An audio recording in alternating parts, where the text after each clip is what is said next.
इस वीडियो में हम बात करते हैं किसी परीक्षा की तैयारी करने का क्या तरीका हो सकता है, कैसे हम टाइम टेबल बनाएं और कैसे प्लानिंग करें कि हमारी तैयारी बहुत स्मूथली हो जाए और एग्ज़ाम को हम अच्छी तरह से क्लियर कर पाएँ। तो मैंने इसको स्टेप्स के फॉर्म में लिखा है, तो एक एक करके मैं बता देता हूँ आपको। सबसे पहले मैंने ऊपर ऊपर लिखा है किसी परीक्षा की तैयारी करने का टाइम टेबल बनाना व प्लान करना। तो सबसे पहला स्टेप क्या करना है अपने को, ये देख लेते हैं।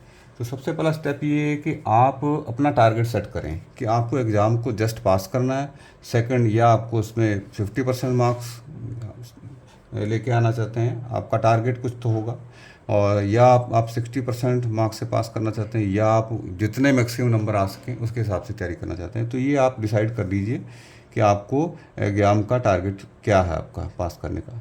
सेकंड स्टेप आते हैं, उसके अंदर हम देखते हैं सिलेबस डिसाइड करें, कितना सिलेबस आपको करना पड़ेगा। तो उसके अंदर फर्स्ट एक क्वेश्चन तो होता है कंपलसरी क्वेश्चन, जो सभी को करना होता है। इसके अंदर क्या है कि आपको सारे टॉपिक्स का नॉलेज होना चाहिए, लेकिन अगर सिलेबस पूरा नहीं करेंगे तो जिन टॉपिक्स को आपने दिया है तो वो तो आपके पूरे हो जाएंगे, तो बाकी बचे को आपको सिर्फ पुराने क्वेश्चन ही तैयार करने हैं। पूरा सिलेबस उन चैप्टर्स का नहीं करना अगर आपने प्लानिंग के अंदर छोड़ा है तो। उसके बाद थर्ड है कि चैप्टर या यूनिट को आप क्या करें कि ईजीएस्ट से हार्डेस्ट के ऑर्डर में लिखें। सबसे पहले को E1 लिख दिया, जैसे मैंने सबसे इजी चैप्टर जो आपको लगता है E1, उसके बाद नेक्स्ट जो उससे हार्ड है E2, और सबसे लास्ट वाला चैप्टर सबसे हार्ड लगता है उसको लास्ट में रखें। इस ऑर्डर में रख लें। तो आप सिलेक्शन करते टाइम सबसे ईजीएस्ट से ऊपर वाले सब चैप्टर्स चूज करें तैयारी के लिए, जो आप जैसे कम चैप्टर तैयार करेंगे तो जिससे आपको तैयारी करने में ये आपको आसानी रहे। थर्ड चीज़ आपको मैं ये इसमें बताना चाह रहा हूँ कि ओल्ड क्वेश्चन पेपर्स को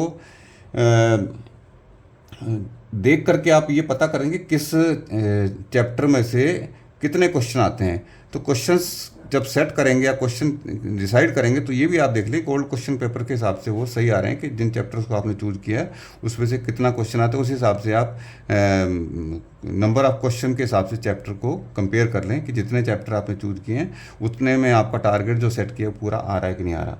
तो ये इसी हिसाब से आप फाइनल कर लें। उसके बाद नेक्स्ट स्टेप क्या है कि एग्ज़ाम की तैयारी के लिए क्या क्या मटेरियल चाहिए आपको। तो एक तो आपका जो मटेरियल जो भी एग्ज़ाम की तैयारी के लिए यूज़ करेंगे उस टाइम आप बुक्स लेकर नहीं बैठेंगे, सेल्फ मेड सिंपल नोट्स लेंगे आप, जो आपने साल भर तैयारी के टाइम में तैयार किए हैं। वो उसका अलग से मैं वीडियो और बना दूंगा कैसे नोट्स बनाए जाते हैं। उस नोट्स को बनाने के लिए क्या क्या चीज़ यूज़ की जाती है वो मैं यहाँ बता देता हूँ। एक तो क्लास नोट्स जो आप क्लास अटेंड करते हैं वहाँ। दूसरा, आप बुक्स ले लीजिए, जो बुक आपको अच्छी लगती है, सबसे इजी आपको समझ में आ जाती है, वो बुक आपके पास हो। तीसरा आ जाए ओल्ड क्वेश्चन पेपर्स के सॉल्यूशंस, ये भी आपको मिल जाए तो बहुत अच्छी बात है, नहीं तो आपको खुद सॉल्व करने के पड़ेंगे। तो इनमें से देख करके ये आपको एग्ज़ाम की तैयारी का जो मटेरियल है ये मटेरियल आपके पास होना चाहिए। ओल्ड क्वेश्चन पेपर का सॉल्यूशन, बुक्स, और इनसे बने हुए नोट्स से तैयारी करनी। ये आपके जब डिटेल तैयारी जब आपने साल भर की तब ये तीनों चीज़ें आपके काम आती हैं। उसको देखते हुए आपका नोट्स बनाए थे। उसके बाद नेक्स्ट स्टेप है कि सिलेबस कितना कवर करना है ये प्लान करना। जैसे यदि आपने जस्ट पास करना है एग्ज़ाम को, तो एक तो कंपलसरी क्वेश्चन हो गया, और जैसे 8, मैं एग्जांपल ले रहा हूँ 8 क्वेश्चन का, तो 8 में से 5 क्वेश्चन करने जैसे, तो 8 में से एक क्वेश्चन तो आपको कंपलसरी को रह गया, 7 में से आपको 4 क्वेश्चन और तैयार करने पड़ेंगे यदि आप जस्ट पास करना चाहें। 2 चैप्टर आप छोड़ सकते हैं। टोटल 8 में से आपका 8 चैप्टर यदि है, 8 में से टोटल 5 चैप्टर कर तैयार करने, 5 में से जो है वो एक कंपलसरी का हो गया और 4 दूसरे हो गए। इस टाइप से डिटेल आपको कितने चैप्टर तैयार करने हैं, टोटल 8 चैप्टर्स अगर आपके हैं तो 4 करने हैं। तो 50% के करीब आपको अगर तैयार करते हैं, 40% के करीब आपके ना मार्क्स, पासिंग मार्क्स आने की आप एक्स्ट्रा मार्जिन लेते हुए आ सकते हैं। सेकंड आपका है कि 60% के हिसाब से करते हो तो आपको 5 यूनिट या 5 चैप्टर करने पड़ेंगे, मतलब उतने चैप्टर जिस हर यूनिट में से एक क्वेश्चन आता है उसी हिसाब से ये यूनिट मैंने डिसाइड किए। थर्ड, जो आपको 60% के हिसाब से तो 6 यूनिट तैयार करें। टोटल 8 यूनिट है तो उसमें आपको 6 यूनिट तैयार करनी है। 6 यूनिट के हिसाब से आपका ये तैयारी होगी। और अगर आपको मैक्सिमम नंबर लाने तो 70% या अबव, तो सारा सिलेबस आपको करना पड़ेगा।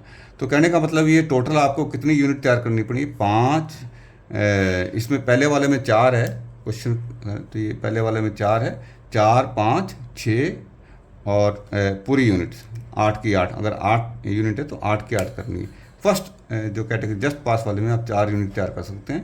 कंपलसरी में आपके जो एक्स्ट्रा चीज़ें हैं वो आपको अलग से उसमें वो क्वेश्चन तैयार कर लें जो एक्स्ट्रा है। इसके बाद आते हैं कि कंपलसरी क्वेश्चन के जो मैंने बताया कि 2 यूनिट आपने तैयार नहीं किए, उसके क्वेश्चन आप सिर्फ तैयार कर लें, बाकी पूरा सिलेबस ना करें।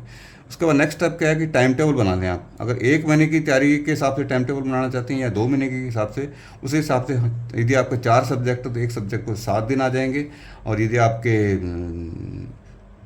2 महीने हैं तो एक सब्जेक्ट को 14 दिन आ जाएंगे। तो इस हिसाब से आप टाइम को डिवाइड कर लें, डेट वाइज आप टाइम टेबल बना लें कि कैसे आपको तैयारी करनी है। तैयारी करते टाइम ये प्लान करते टाइम ये ध्यान रखें, लास्ट एग्ज़ाम को सबसे पहले लिखें, यानी लास्ट एग्ज़ाम की तैयारी सबसे पहले करनी है। और फर्स्ट एग्ज़ाम जो है जस्ट एग्ज़ाम से पहले उस एग्ज़ाम के लिए 4 या 5 दिन एक्स्ट्रा छोड़ते हुए आपका डिटेल जो तैयारी है वो पूरी हो जाए। लास्ट जब से सबसे लास्ट में किसकी तैयारी करनी है, जो आपका एग्ज़ाम फर्स्ट एग्ज़ाम है, ताकि उसके लिए वो 4-5 दिन एक्स्ट्रा फिर कंटिन्यूटी में रिवाइज करने के लिए मिल जाए। यानी जिस दिन आपने फर्स्ट एग्ज़ाम की तैयारी पूरी की, नेक्स्ट डे से ही आप एग्ज़ाम से जस्ट पहले वाले दिन शुरू हो रहे हैं तो उसके अंदर उसकी तैयारी करेंगे। फर्स्ट सब्जेक्ट के लिए लास्ट डे पुराना क्वेश्चन पेपर एक घड़ी के साथ सॉल्व करके देखना है। यानी जब आप तैयारी कर रहे हैं किसी भी सब्जेक्ट की डिटेल तैयारी, तो लास्ट दिन क्या करें, आप एक पुराना पेपर ले लीजिए, जस्ट पिछले वाला ना लेके कोई भी पेपर ले लीजिए, बिल्कुल लास्ट ईयर वाला ना लें, ताकि उसको छोड़ के जो भी पेपर लेंगे उसको घड़ी के अनुसार सॉल्व करके देखिए आप कैसा और कितना सॉल्व कर पाते हैं। यदि उसमें कमी है तो तैयारी को इम्प्रूव करें। तैयारी करते टाइम आपको हर टॉपिक को मन में दोहराना है और याद करने की कोशिश करनी है। ये ध्यान रखें, विशेष ध्यान रखें, रीडिंग नहीं मारनी है सिर्फ, क्योंकि बार बार रीड करने से आपकी जो टॉपिक जो है तैयार बहुत देर से होता है, उसके लिए टाइम बहुत चाहिए। आपको जब भी तैयारी करनी है टॉपिक को मन में दोहराएं, याद करें, और डायग्राम यदि डेरिवेशन या डायग्राम हो तो उसको लिख करके याद करें, नहीं तो वो पूरे ढंग से आपसे तैयार नहीं हो पाएगा, उसको एग्जाम में नहीं लिख पाएंगे।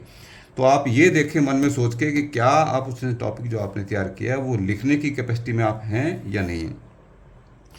उसके बाद नेक्स्ट जो मैंने टॉपिक स्टेप लिखा है कि लास्ट 10 ईयर के क्वेश्चन पेपर सॉल्व करें लास्ट डे हर सब्जेक्ट के लिए। मैंने ऊपर भी बताया है कि अभी जस्ट पहले भी बताया कि लास्ट दिन ही आपको ये सॉल्यूशन करना है। उसके बाद स्टेप 9 है, सारा सिलेबस पूरा होने के बाद एग्ज़ाम ड्यूरेशन में गैप्स के अंदर जो है केवल हर टॉपिक को बार बार दोहराना है। तो जब आपका हर एग्ज़ाम के बीच में 4 या 5 या 2 दिन जितनी भी छुट्टी होती है, उस टाइम आपको डिटेल स्टडी किसी की नहीं रखनी है, कोई डिटेल स्टडी नहीं करनी है। हर टॉपिक को जो आपने शॉर्ट नोट्स बना रखे हैं, हर टॉपिक को पढ़ते ही आप मन में दोहराएं। उसके अंदर जो है वो क्या क्या चीज़ें आती हैं, पॉइंट्स हैं तो पॉइंट्स को याद कर लें, कोई फार्मूला बना के याद कर लें, कोई वर्ड बना के याद कर लें। डायग्राम है तो डायग्राम की प्लानिंग से याद किया हो, आपको मन में दोहराएं उसको कि इसमें ऊपर ऐसे आएगा। इस टाइप से आप हर चीज़ को याद करें, मन में उसको सोच करके देखें आपके अंदर उसकी इमेज आ रही है कि नहीं आ रही। जब तक ऐसा नहीं करेंगे आप एग्ज़ाम में बिल्कुल भी नहीं लिख पाएंगे। तो इस चीज़ का ध्यान रखें, जो भी सिलेबस आपको करना है वो अच्छे से करें, मन में दोहराएं, जहाँ आवश्यकता हो लिख करके देखें। उसके बाद लास्ट के अंदर एक बार मैं फिर दोहराऊँ, इसी डायग्राम्स और डेरिवेशन को भी प्लान से याद करें। डायग्राम और डेरिवेशन के लिए आप देखें कि डायग्राम के अंदर कितने पार्ट हैं, क्या चीज़ है, कैसे बना हुआ है, उसके अंदर कुछ याद करने की कुछ चीज़ें, उसको कुछ उससे रिलेटेड कुछ चीज़ याद करें।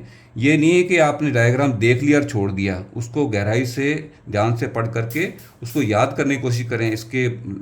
इसके अंदर इतने ब्लॉक हैं, इतने पार्ट बने हुए हैं, यहाँ कुछ लिखा हुआ है, अंदर क्या क्या लिखा हुआ है, कितनी चीज़ें लिखी हुई हैं, यानी उसकी डिटेल कुछ याद करेंगे तो डायग्राम आपको जल्दी याद होगा और एग्ज़ाम में बार बार आपको लिखने में या अटैम्प्ट करने में दिक्कत नहीं आएगी।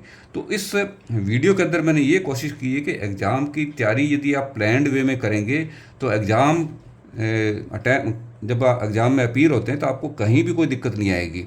तो इस हिसाब से पहले प्लानिंग के ऊपर टाइम ज़्यादा दें, यानी आप ये हो सकता है आपको उसमें आधा दिन लग जाए, एक दिन प्लानिंग के लिए लगाएं, सारे सिलेबस को लेकर के बैठें, सारे बुक्स को लेकर के बैठें, सारी नोट्स आप जो भी आप लेकर के देखें, मटेरियल तैयार करके सिस्टमेटिक सब्जेक्ट वाइज निकाल दें, उसके हिसाब से प्लानिंग पूरी कर लें। पूरी प्लानिंग करने के बाद आप एग्ज़ाम में आपको दिमाग पे आपको बिल्कुल जोर डालने की ज़रूरत पड़ेगी, क्योंकि आपने टाइम टेबल बना रखा है कि किस तारीख से इस तारीख तक मैंने ये सिलेबस करना है। एक चीज़ मैं और बता दूं आपको कि आप घंटे कभी फिक्स ना करें कि मेरे को इतने घंटे पढ़ना है। जितने घंटे पढ़ने से आप कंफर्टेबल रहते हैं उतने घंटे तैयारी करें, और किसी दिन अगर कम तैयारी हुई है तो दूसरे दिन जो है वो टाइम थोड़ा ज़्यादा अपने आप ही माइंड के अंदर आएगा, आप देंगे। और बीच बीच में हर आधे घंटे के बाद छोटा सा ब्रेक लें, ये नहीं आप लगातार पढ़ते जाएं, कोई रिफ्रेशमेंट लें, मूड अच्छा करें, किसी से बात कर लें, तो लगातार कमरे में बैठे रहें, नेचर की हवा खाएं। ये छोटी छोटी चीज़ें ये अगर आप ध्यान करेंगे तो एग्ज़ाम के टाइम में आपके दिमाग पर बिल्कुल प्रेशर नहीं आएगा और आप तैयारी जो है अच्छे ढंग से कर पाएंगे और एग्ज़ाम भी आपका बहुत अच्छे से हो जाएगा।